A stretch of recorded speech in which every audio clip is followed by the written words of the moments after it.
Good afternoon, everybody. Welcome to this PEROSH webinar on circular economy. We have attendance from across the world, Europe and other continents as well.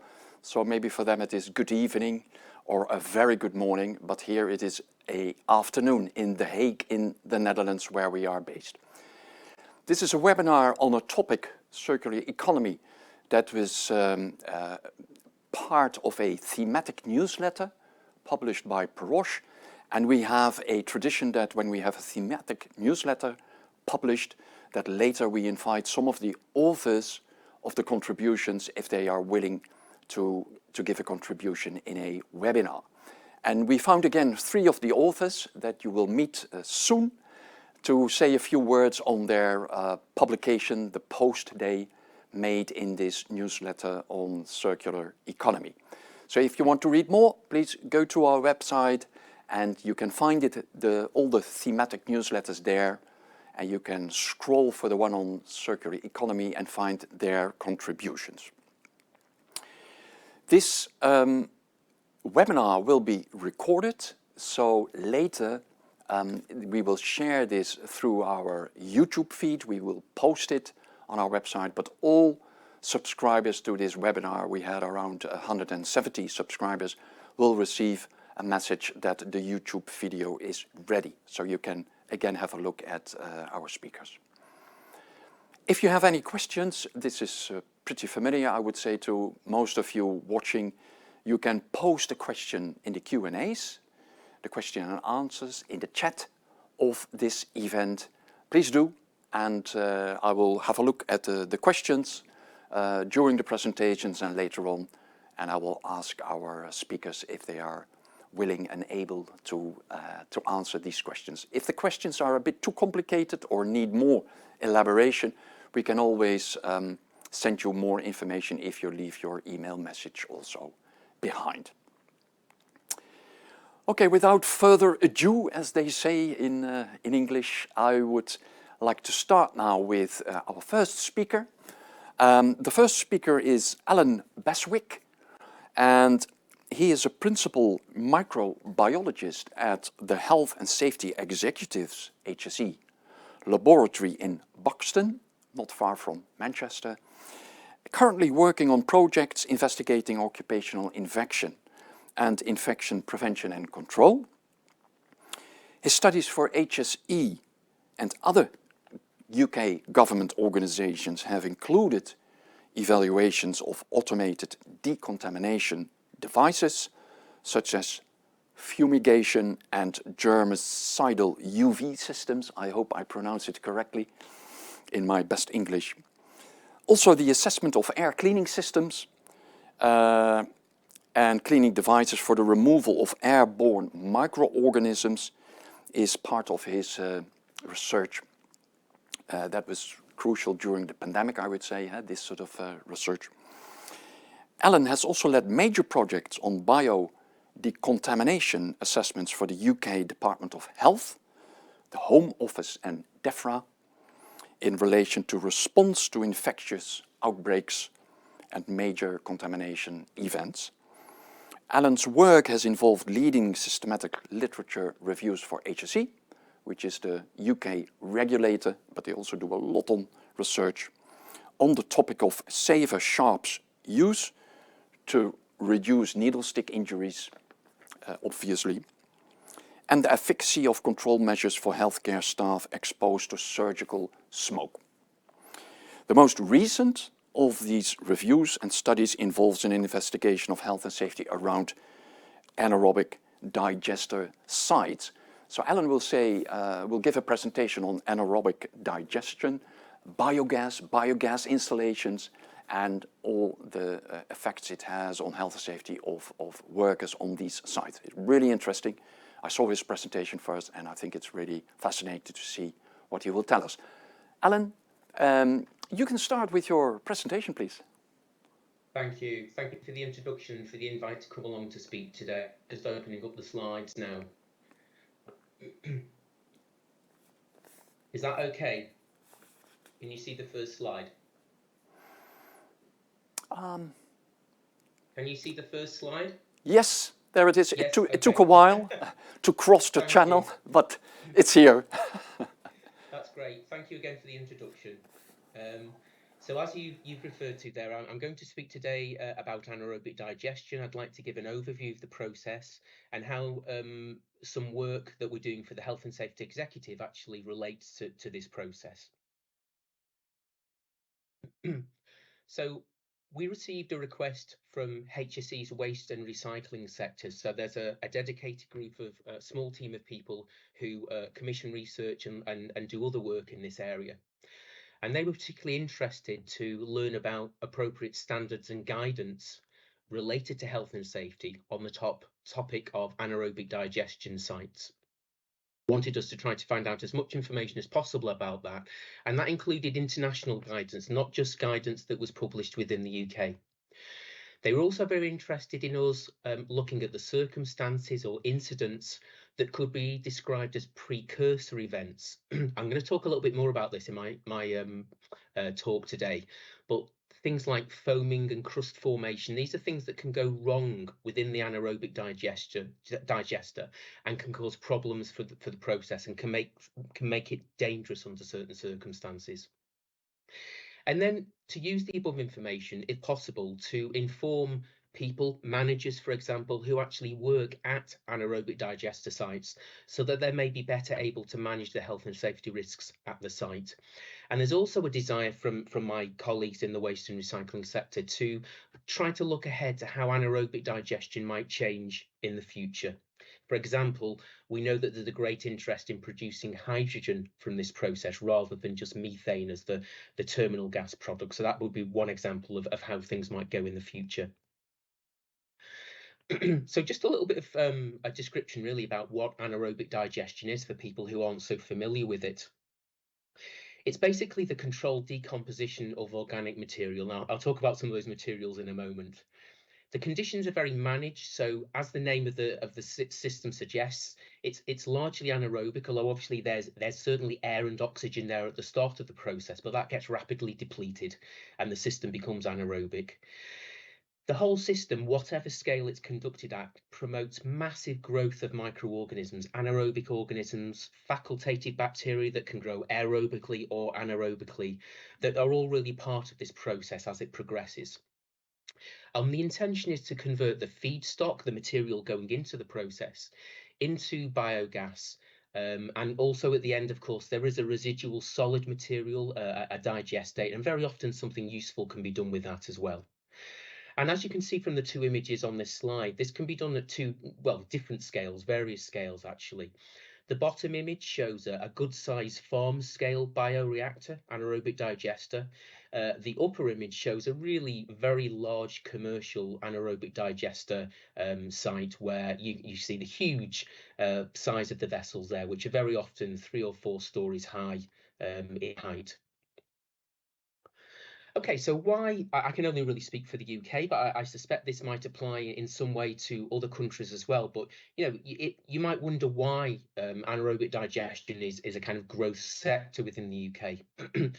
Several years ago, there may have been as few as 150 sites, and now there are more like 650 sites. And that's because this is a really useful way of dealing with organic waste. And clearly that's a problem that many societies actually face in how to deal with that kind of waste. And so anaerobic digestion aligns with the UK government's commitment to try to increase the amount of energy that's produced from this waste. And there was a huge growth because of incentive schemes between 2009 and 2016, and that's continuing today. There's something called the Green Gas Support Scheme, which is the current government scheme. It's another incentive to try to generate biomethane and to increase, in this case, actually, the proportion of green gas that's going into the gas grid. So not just generating maybe electricity local to the sites where the gas is being produced, but then actually injecting that biogas into the grid in a way to try to replace fossil fuel gases. So the feedstock, which I've mentioned already, this organic waste, I mean, it can be lots of different things, or it can be mixtures of things. Animal manures and slurries are very popular. Things like crop wastes. Sometimes crops are actually grown with the intention of putting them into anaerobic digestion. But I think we probably all appreciate the amount of food waste which is generated by hotels and restaurants, takeouts, fast food outlets, that kind of thing. Huge, probably millions of tons a year in many countries, and all of this can go into the AD process. And of course, household waste, segregated food waste and green waste from households. And of course, human sewage treatment has been perhaps one of the oldest and well-established forms of anaerobic digestion processes, where AD is part of the wastewater treatment process for actually processing the solid waste from wastewater treatment. And this whole initiative is really all about the fact that, one person's waste is another person's feedstock, and can actually be a useful thing to use as feedstock. This is just a fairly simple diagram to show the overall structure of the anaerobic digestion process. And this can vary a great deal. I could probably show 10 different images here of different types of process. It can be as complex or as simple as really the operator needs it to be for their own purposes. So at the top left there, you can see the feedstock going in, whatever that might be. There'll often be a pre-treatment. So for example, for things like crop products, then there may need to be a maceration step to increase the surface area of the material so it's more accessible for the microorganisms. That would often very, very much include something like pasteurization or some level of heat treatment to try to eliminate microbiological pathogens early in the process. And sometimes pasteurization is delivered at the end of the process as well. And then you've got the AD bit, the bit in the middle there. And then you've got the output from that, which is the digestate. The liquid can be removed from that to form a solid or a semi-solid. And sometimes you can do useful things like spread that to land, for example. Sewage waste, once it's been processed, is in some cases spread to land. And as you can see in the middle on the right-hand side of the diagram there, there's obviously biogas produced. The CHP is that's basically a heat and energy engine, something that can generate electricity, for example, from the biogas for localized use. Or, as I've mentioned earlier, the biogas may be injected straight into the grid. Bear with me a second, sorry.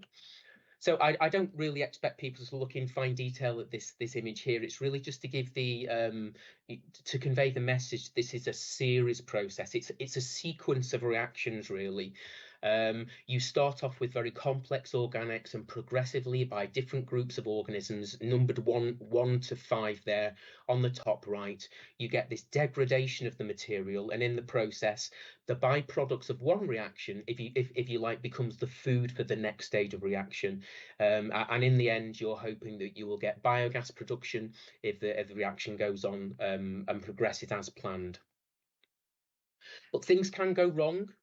I mentioned foaming events earlier, and this is where you can get a very thick, unwanted production of sludgy microbial foam. It's associated with certain types of filamentous bacteria, and it can be very, very thick at the top of the contents of the reactor vessel. It can block things like pressure release valves, and as a result of that, it can result in dangerous buildups of gas, damage to other equipment as well. So obviously there are economic and safety issues related to that kind of development, and the same for crust formation.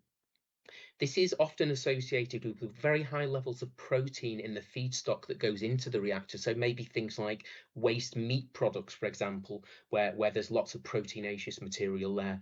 It can result from failure of stirring mechanisms as well. So where you fail to keep the material moving in the reactor, these proteins can come together, form huge agglomerations, and you can see the pictures on the right-hand side there. This would cost an awful lot of money just to clean up this mess, but can also create dangerous conditions as a result of this accumulation of this thick material.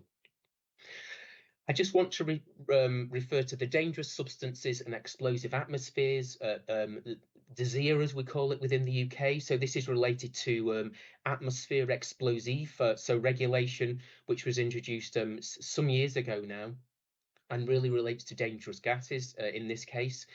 You getting 50 to 75% methane from this kind of AD process. When that mixes with air, if it mixes with air and maybe gets slightly diluted, it can become very explosive. You would expect, of course, these explosive atmospheres to be within the digester, but in fact, we know from investigations that things like reception areas, control system areas, storage areas for material that's already come out of the digestion process, these can all be associated with high levels of combustible gas.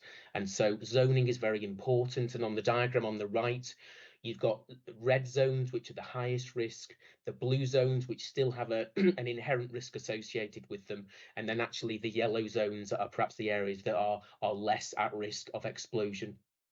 But really, there's a belief that there's maybe an over-reliance on ventilation to help to remove gas, so it being done passively rather than maybe forced ventilation, and that when air mixes with some of those gases, that can actually cause additional problems.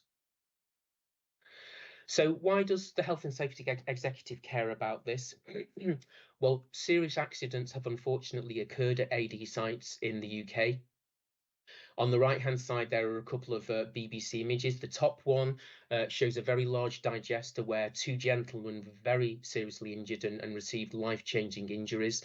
The vessel that you can see lying on its side actually went into the air some distance and then collapsed in a slightly different location. It really just took off like a rocket. There was an incredible amount of force involved. And very sadly, the bottom right image there involved the death of 4 individuals as a result of an AD site explosion. And there is some evidence from various investigations of maybe inadequate hazardous area classification or zoning, as I mentioned in the last slide. A lack of understanding of the way that the biogas can behave, where the greatest accumulations of gas may exist. And also, the risk associated with maintenance activities when people are using additional machinery, maybe cutting machinery, other types of things to fix the systems. And yet we know that 48% of accidents tend to occur around maintenance. So staff training and understanding is really the key to reducing these incidents on AD sites, and just focusing in on staff training and spotting the issues really before things happen. Then an awareness of those precursor events that I've mentioned is incredibly important. Recognizing things like the fact that erratic feedstock, different materials going into the process might make it behave in a different way. Even if it's a very well established process, it's not going to be identical every time that process is run. Checking for different foams, and would you believe it, there's even a champagne type foam and there's a mousse type foam that can actually indicate different things going wrong within the reactor. And of course, regular monitoring and maintenance, so things like monitoring temperatures, gas production, pH levels, these kinds of things that can indicate when things are going beyond the boundaries of normal and when things might actually be going slightly wrong.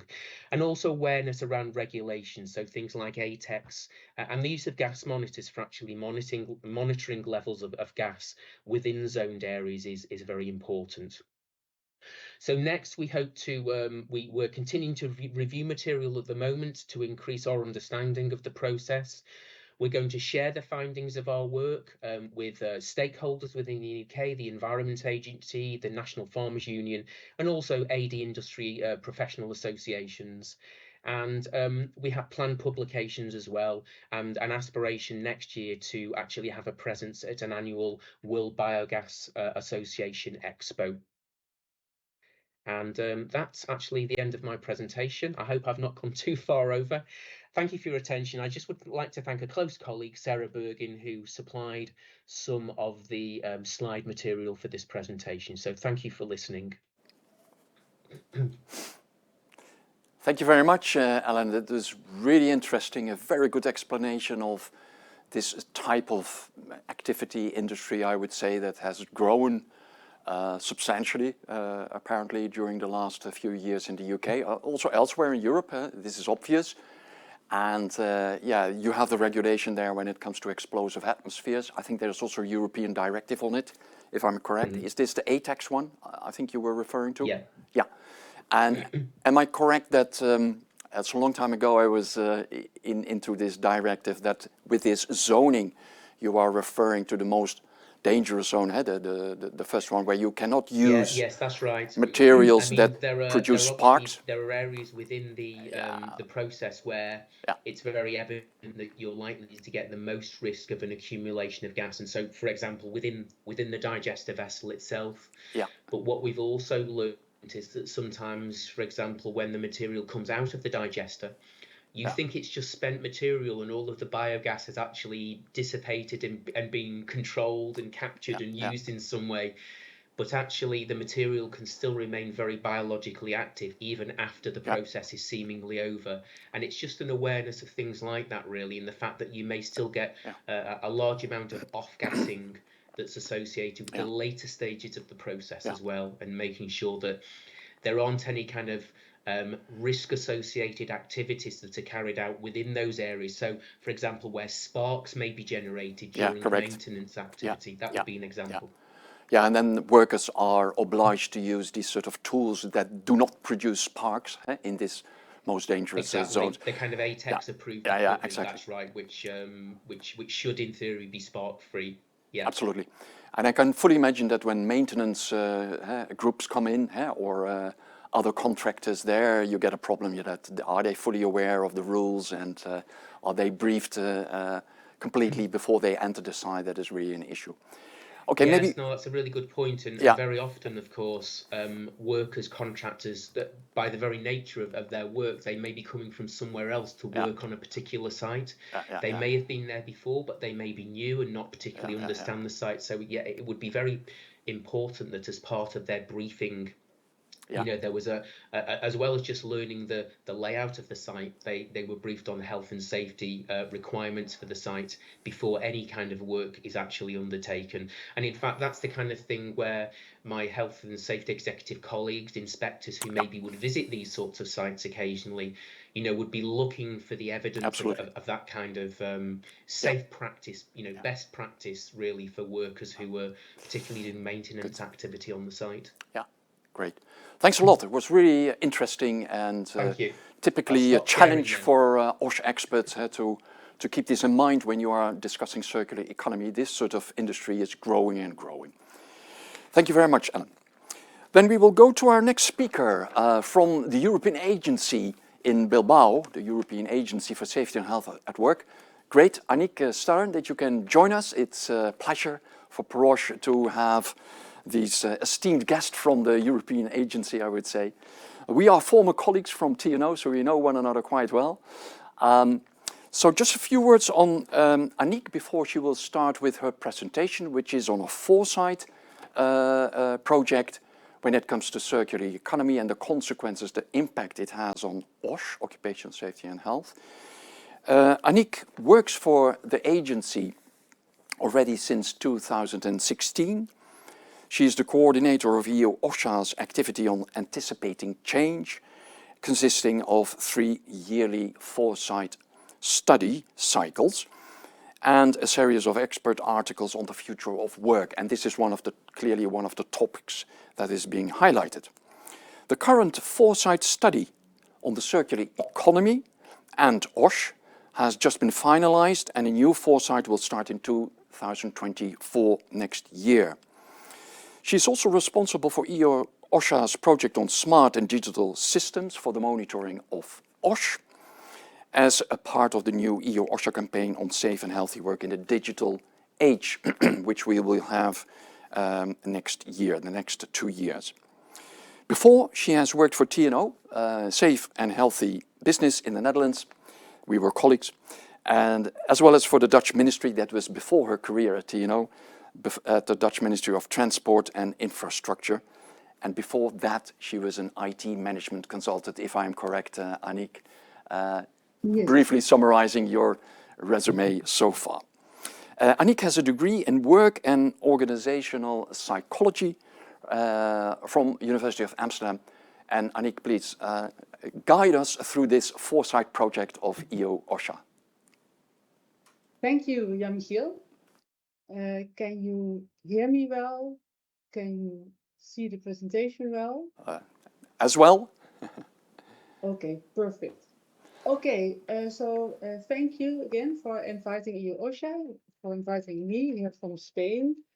To tell us more, to tell you more in the next 15 minutes, just a glimpse on our Foresight project on the circular economy and its effects on occupational safety and health.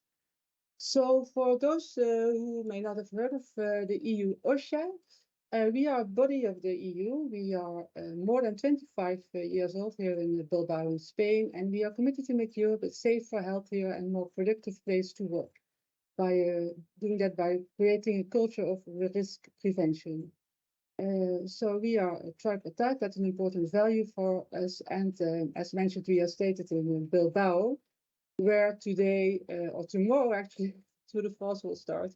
So if there is helicopter noise around me, that's because of that. So we are a body of the EU. So when you think of the EU and their policies at the moment, there is a lot going on regarding to the EU green and digital transition. Actually, I think you cannot really have missed it. There are a lot of transitions coming and that are also supported by the EU, and we call this the transition.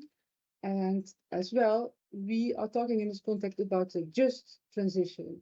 And here I have a picture of Frans Timmermans, because he's Dutch and he's executive vice president. And he always says, like, this should not be just a transition, but this should be like a just transition, which means that it's social aspects should be included, from which in the least, I think that should be good working conditions and occupational safety and health. So back to EU-OSHA, we have 5 areas, 5 focus areas. We are mostly busy. We are like a knowledge center, so we are collecting information, analyzing information, and disseminating information back into EU-OSHA. And one of those ways is via the Foresight. So we have Foresight studies, and actually this is the third one. The earlier one was on digitalization, and the one before that, also very interesting, was on green jobs already in 2010, I think. But this one on the circular economy, it's because the circular economy is a very important topic. It's related very much to the EU Green Deal, as just mentioned. There are a lot of policy and regulatory implications coming, and that will affect future jobs. And when it will affect future jobs, that will for sure also have consequences for workers and their health and safety. Next to that, we have, of course, the EU-OSHA strategic framework. And also there is a key objective that you see that it's about anticipating and managing change in the new world of work, brought about by green, digital, and democratic transition. So here you see how important these green and digital transitions are seen. So that brings me to the aspect of what is a circular economy. Well, we just already had a very interesting presentation on some aspects of the circular economy. Well, in short, we can say it's about new processes. It's about reuse, reduce, and recycle, of course. We know that if you're listening today, I think. It's about new working processes. It's about the support to do this for digital technology. It's about preserving and extending what's already there. It's about seeing waste as a research. It's about adapting business models. It's also about better collaboration between all kinds of stakeholders to create joint value. This will affect consequences for worker safety and health, especially as just heard in the maintenance and repair, disassembly and recycling. And it could have for sure win-wins and positive impacts, but there could also be negative impacts on the working conditions. So we should not forget about the win-wins. There are, of course, opportunities, but there will be changes in the organizational process that could also have a negative impact on occupational safety and health. And as EU-OSHA, we have the mandate to look at those and to make to create more awareness on these negative aspects. So what we did, we developed Foresight macro scenarios. So we did a scenario study, and so you see here a very nice slide. So we started with our contractor with a huge literature review. We started a lot of studies related to the circular economy, to work, and to occupational safety and health. And we also make use of INRS study that was already there. We did a lot of interviews. We looked at at review of relevant publications, to create the scenario building. And of course, we did a validation of the first scenarios with a lot of expert interviews again. And that we are now reporting and communicating in the European context.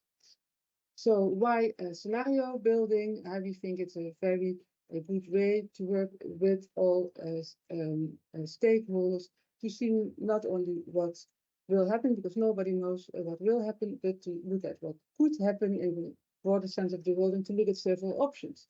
So we have 4 scenarios described.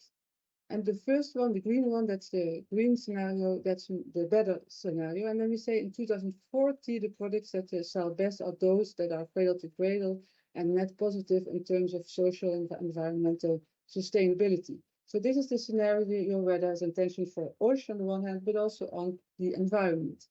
And then, because then we go to the blue, better can read it from here, the blue scenario, and that says that in the year 2040, it marks the achievement of carbon neutrality in Europe, but with environmental outcomes having been prioritized above all else. So there is attention for the environmental aspects, but there's less attention to job quality and working conditions.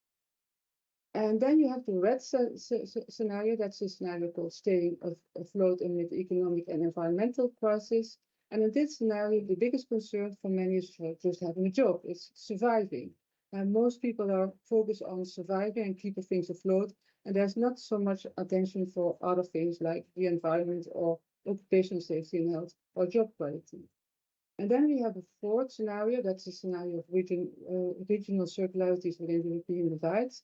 And in that scenario in 2040, everybody knows the contracted people with the good contracts, they are well looked after. But what about the others with non-standard employment? They are not.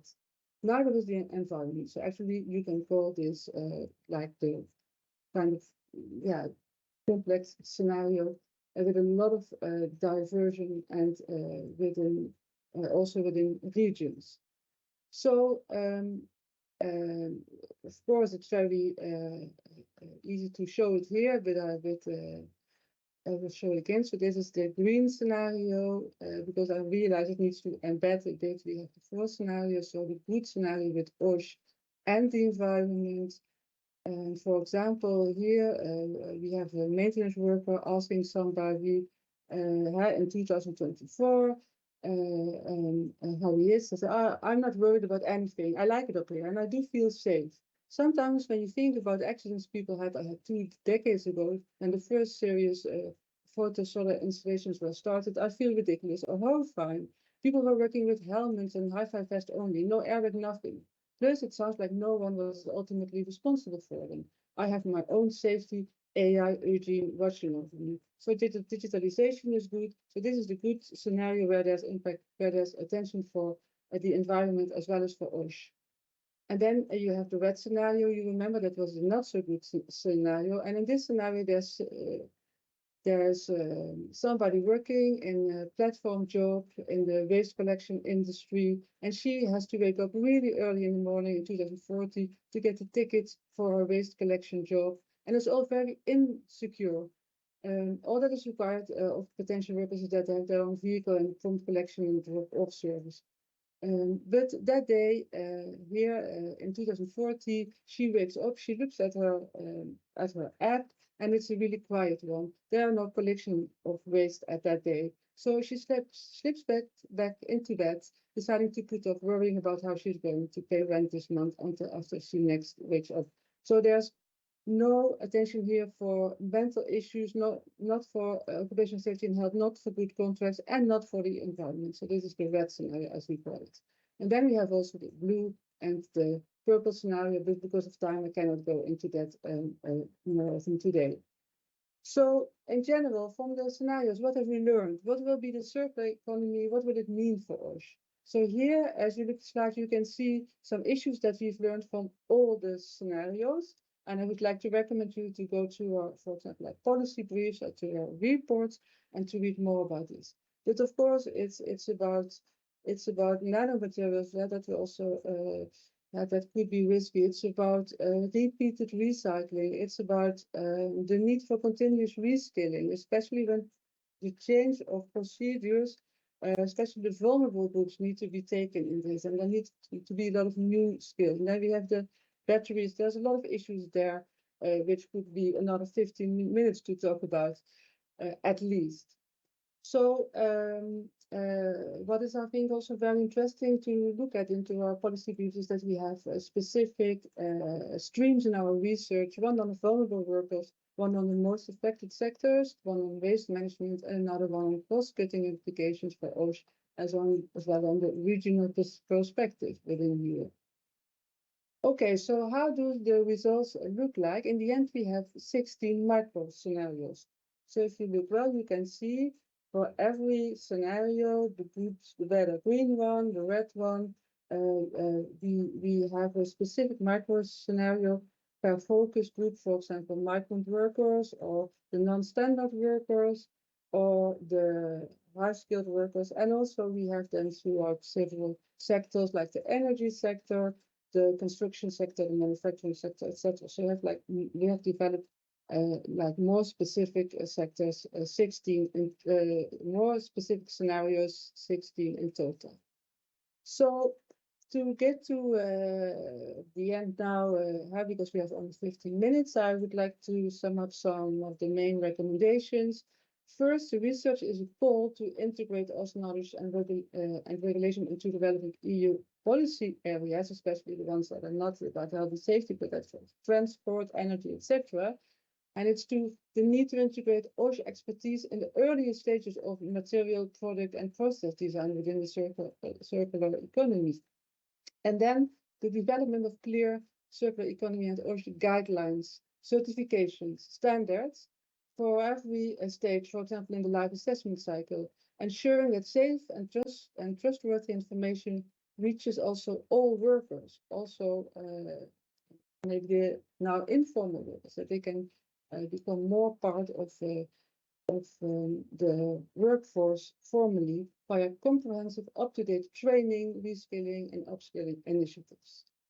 So, for example, there could be standards to create safe and trustworthy secondary raw materials guidelines, and also there should be focus on a better coverage of OSHA information and training to those workers who are currently excluded through setting up local structures and networks and collaboration with social partners.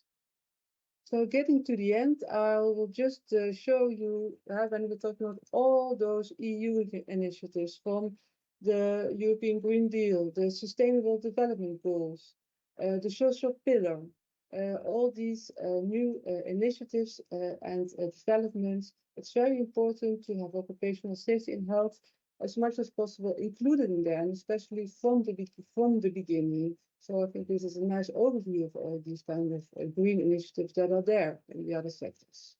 So we have some nice visualization in the project that I would like to show, but I would especially recommend you to go to our website to visit our reports or the shorter policy briefs or summaries, and to read more in there, as well as look at, for example, our new NAPO film that is on climate change, and it's a very easy way to to create awareness on the topic of climate change in general. So for now, I would like to thank you. You can find the links to our information over here. And yes, this is my last slide. Thank you. Michiel, back to you. Thank you, Annick, for your lovely presentation. Really nice.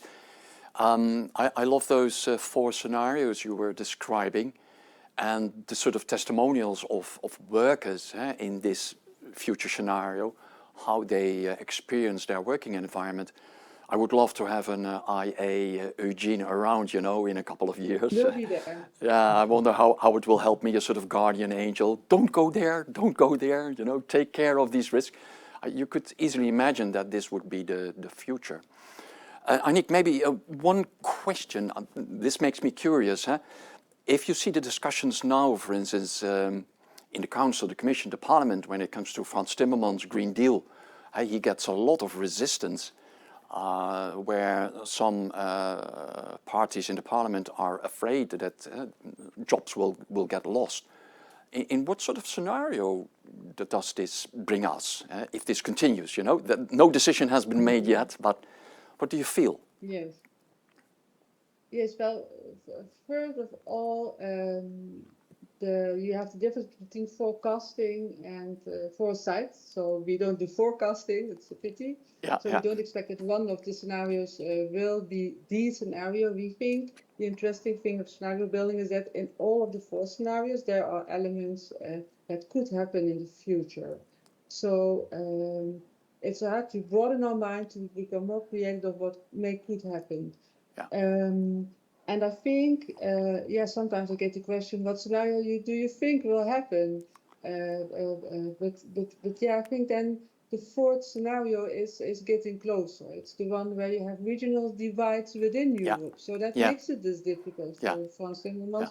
And I think also, for the people who have good contracts, it's easier maybe for the contract that the people that are working in informal jobs, of course, or the people that are working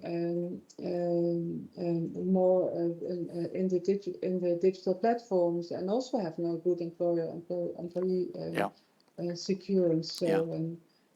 So I think the 4th I would go. The 4th, it seems. But I still hope for the 1st. Yeah. And those regions, do you define these on a, let's say, a larger scale, western part of Europe or northern part of Europe, or would it be related to member states or European countries, so to say? Yeah, we haven't defined them in that way. It could be smaller regions, even smaller, regions within. But it's also But what you can also say like skills give a lot of power as well. So we need to make clear that the skills are divided as equal as possible. Yeah. Okay. Thanks a lot again, Annick, for sharing this with us. And I would recommend everybody to have a look at those links. You can also go to the PEROSH website, EU-OSHA website, of course, to download quite some really interesting material on this Foresight study, so to say. Thanks a lot again. So we will go to our last speaker. We do have 2 questions that we received. Alan, these are for you. So please stay tuned for a while. You'll have some homework to do later on. But first, I want to introduce our 3rd speaker from INRS, which is the French National Institute, also a member of PEROSH. Currently, the chair of PEROSH is also from INRS, from the French Institute. His name is Eric Silvente. Welcome, Eric. Great that you can join us and devote some time to share your findings with us. He will talk about the specifics of the circular economy, how to take action to prevent occupational hazards. I think Annick made a reference to an INRS study that was being done already.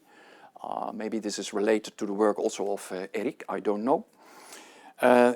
Eric Silvente is a chemical risks consultant, and he works at the Department for Technical Expertise and Consulting at INRS in France. So, Eric, please share your findings with us. We are eager to learn.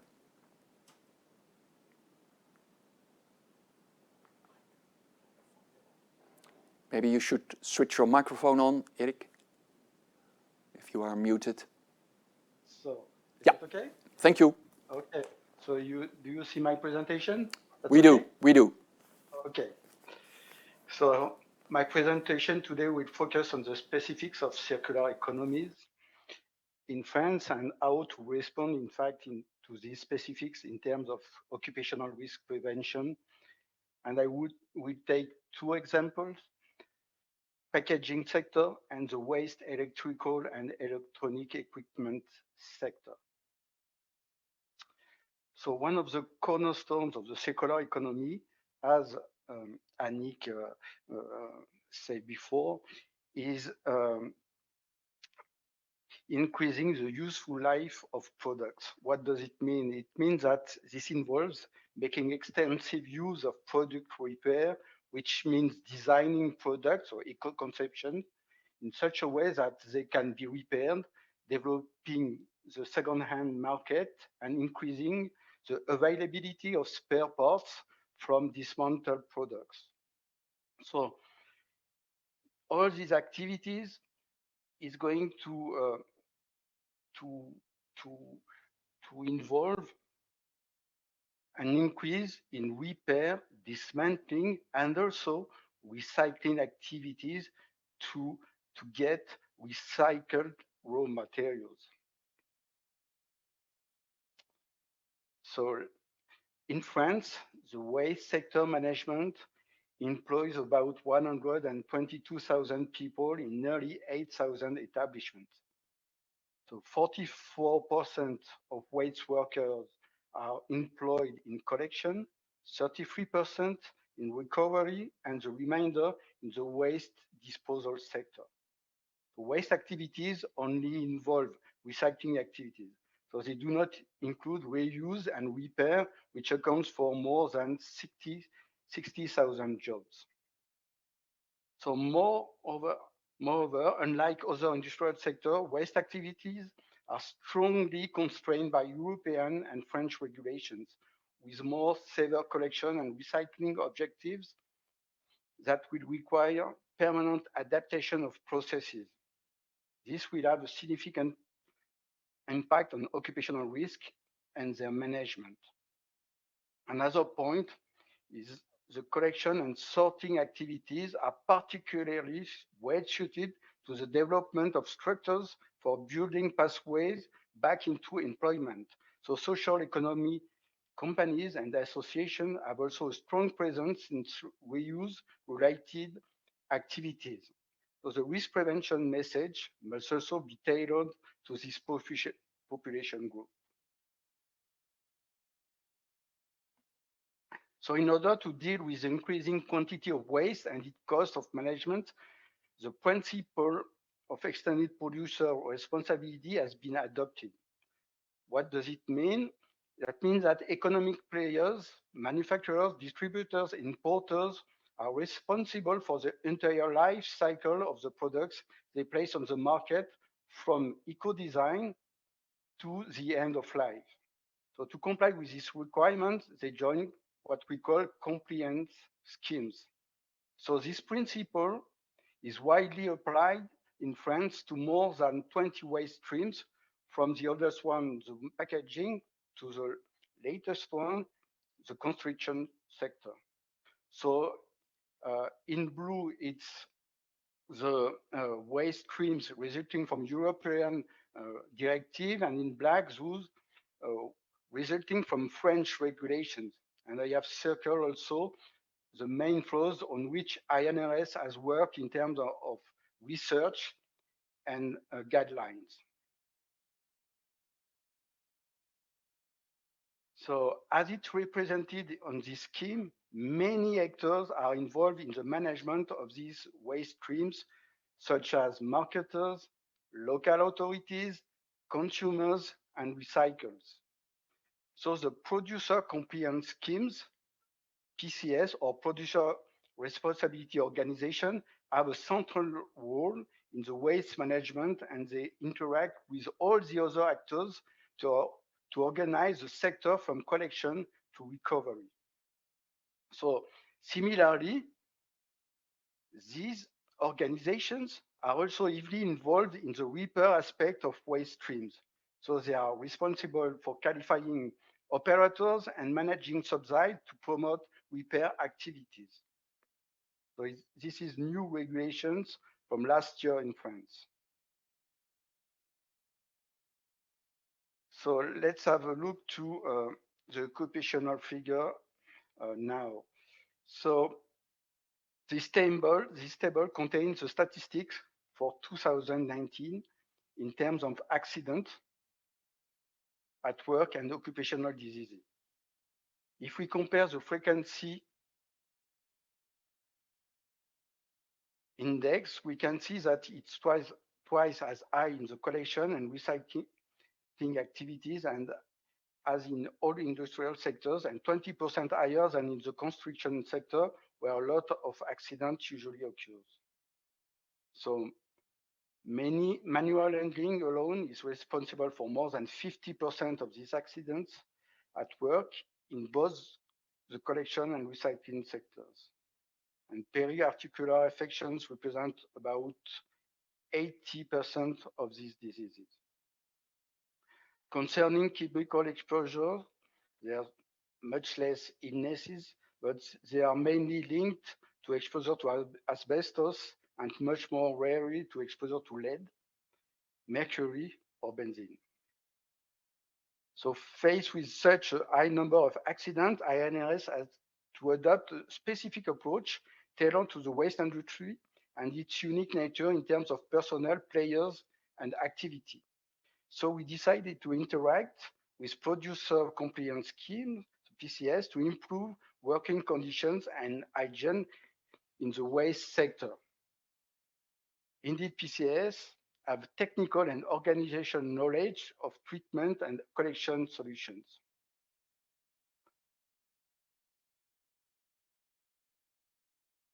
So let's have a look now to the packaging, to the household packaging sector, which is managed by the PCS CTO.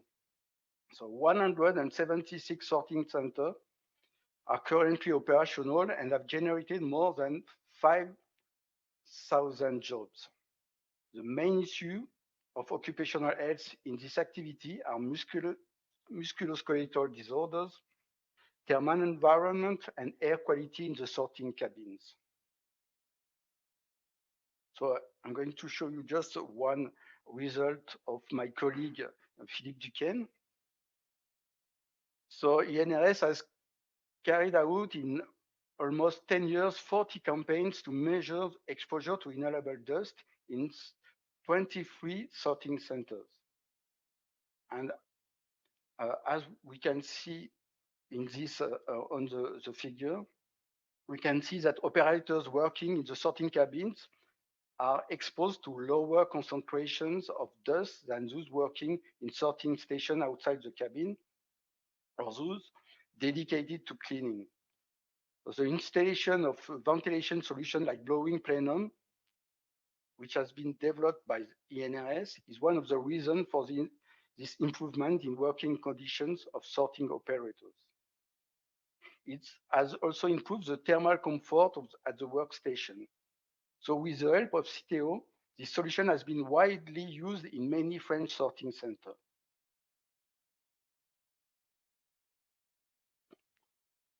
So the collaboration between INRS, the Prevention Network, and the PCS, CTO, has thus resulted in a large number of improvements to workstations in sorting centers over the past 20 years. So an initial technical guide to help sorting centers was published, which made recommendations to improve, for example, air quality at the sorting station and the design of sorting conveyor. And based on this work and on a proposal of PCS CTO, an ergonomic standard, the NFX 35702, has been drafted and published in 2015. Since the publication of these standards, 40 new sorting centers have been opened and comply with the recommendations of these standards for real improvement in the working condition of operators.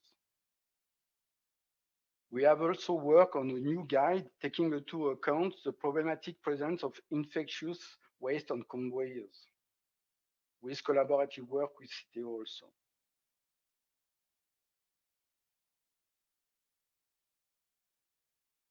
The aim of extending the sorting instruction is to simplify the sorting process for consumers. But this extension of sorting rules have consequences on the work of the operators. So CTO asked us to find out what will be the consequence in terms of health and safety effects of extending the restriction as part of a national experiment at various sorting centers. One of the consequences of the extension is that the number of plastic resins to be identified and then sorted is much greater. and the objects to be sorted are smaller too. So the number of sorting gestures required are greater, leading to an increased risk of musculoskeletal disorders. The increase of the number of flows to be sorted requires also organizational and technical adjustments. So a finite point that was not included in this study is also that it will have adverse effect on chemical and biological risk. So all these points will be included in the updated version of the guide in the next few years. So a similar approach has been adopted in the waste electrical and electronic equipment sector. So we have worked with Ecosystem, the main PCS in the waste sector. And we work mainly on the chemical risk. Since the beginning of this waste stream, so in 2006. So what did we see during all the campaigns we have conducted during all these years is that we have performed something like 40, we have investigated 40 treatment units. So what did we see? We have seen that we have exposure greater than the occupational exposure limit for the cathode ray tube. And we have done a similar observation on the treatment of used lamp for mercury. And to a lesser extent, the flat panel display stream presents also a risk of exposure to lead and mercury. So we have worked also with Ecosystem to write risk assessment guides for companies for the processing of lamps, cathode ray tubes, and flat screens. So these guides have enabled companies to better understand the risk to operators. So they also serve as a reference criteria for Ecosystem when awarding treatment contracts. And we have also produced small videos and posters for operators. So what are the ongoing work in this waste sector? So actually, we are conducted a study on flame retardants in the WE sector. So in collaboration with eco-organization.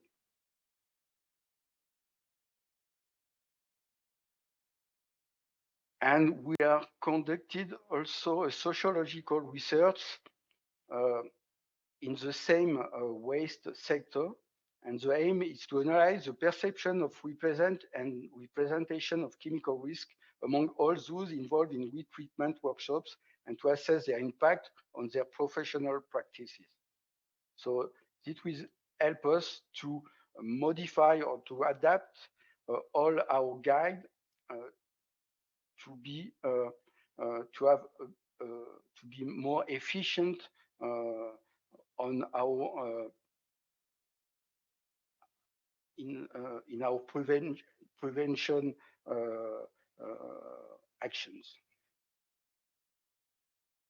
So in conclusion, so the prevention of occupational risk in the waste sector requires different tools, such as studies or guides. The research work feeds into the development of guidelines and advice for companies. So to be adapted to the specificities of waste activities, they must take into account the numerous actors of this sector. So the collaboration with the PCS allowed us to benefit from their expertise for better knowledge of the risks associated with the work situations, better technical recommendations of prevention applicable with regard to the technical and economic constraints of the sector. And reciprocally, our contribution favored the PCS appropriation of the principles of the prevention of occupational risk. So this is the end of my talk. Thank you. Thank you very much, Eric. A very concise overview of what is happening in waste collection and treatment in France. Maybe this is also interesting to know that PEROSH, our Danish member, did a really nice project on waste workers, how they are exposed in collecting waste in waste collection centers. Maybe Eric, you were also participating in that project, I don't know, but the information is on the website of PEROSH as well. Mm-hmm. Maybe a small question to you, and then we go to Alan with one question that is left, and we will close the session. I want to stick a bit to the end time. What struck me was that in France, it seems, this is the same in the Netherlands, as far as I know, that this waste collection of furniture, you know, old stuff, is being done by quite a few of those social enterprises, where workers are working who have a distance to the labor market and who are reintegrating, so to say, to become more familiar with work. Isn't that a pity in a way that these people who are already a bit disadvantaged are confronted with this sort of work? Is a lot happening there when it comes to prevention? Eric, could you reflect on this a bit? That's true that sometimes it's hard to deal with, you know, the priorities of the back into employment and the work conditions in such structure. Yeah. And, you know, sometimes they tell you that the first thing is to wake up the morning and to go to work, and this is a priority. It's not the priority is not prevention. So it's why we need to deal with, you know, when we talk about prevention measure and how we are going to try to find a way to deal with all the training of these people. Yeah. It's sometimes very tough because, I mean, a lot of people even, I mean, they don't know how to read. They don't know, sometimes they are migrants, so they don't speak French. Yeah. And so you have to deal with all this stuff. So on top of, guide is fine, but posters with you know, a nice picture is also a good way to have a prevention message. Yeah, you're quite right. I think this is an extra challenge on top of already the disadvantages of these workers. Yeah, I would agree. Thank you very much, Eric, for your lovely presentation. And we want to close down. There are two questions. One was colleagues from previous workplaces who work with within wastewater, for instance, treatment, may find benefits from the presentation of Alan. And the question was, will a copy of the slides be available? Yes, the answer is yes, they will be available. And we will inform you, everybody who subscribed, who registered for this webinar. So don't worry, this presentation will be available. And then there was a question to Alan from the Netherlands. It was on, in the Netherlands, hydrogen sulfide poisoning is a major problem in this anaerobic digestion processes, these facilities. Does this also occur in the UK? That was the question, Alan. Yeah, I mean, what I can say is that I think hydrogen sulfide is always a problem around these reactions. And sometimes, depending on the conditions of the reactions, more hydrogen sulfide is produced.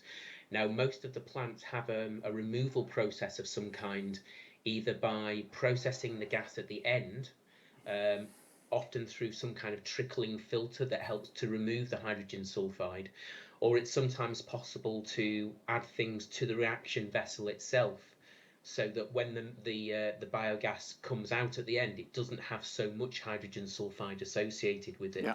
But I think any country, any sites in any country that have these kinds of anaerobic digestion processes going on, there's always a risk of hydrogen sulfide. And of course, the odour, as well as being potentially very toxic and asphyxiant, it causes a problem for sensitive sites nearby. That horrible rotten egg smell, even when it's present at very low concentrations, it can be very offensive for people who may travel past the site or maybe have to live near a anaerobic digester site. So it can cause problems on multiple levels.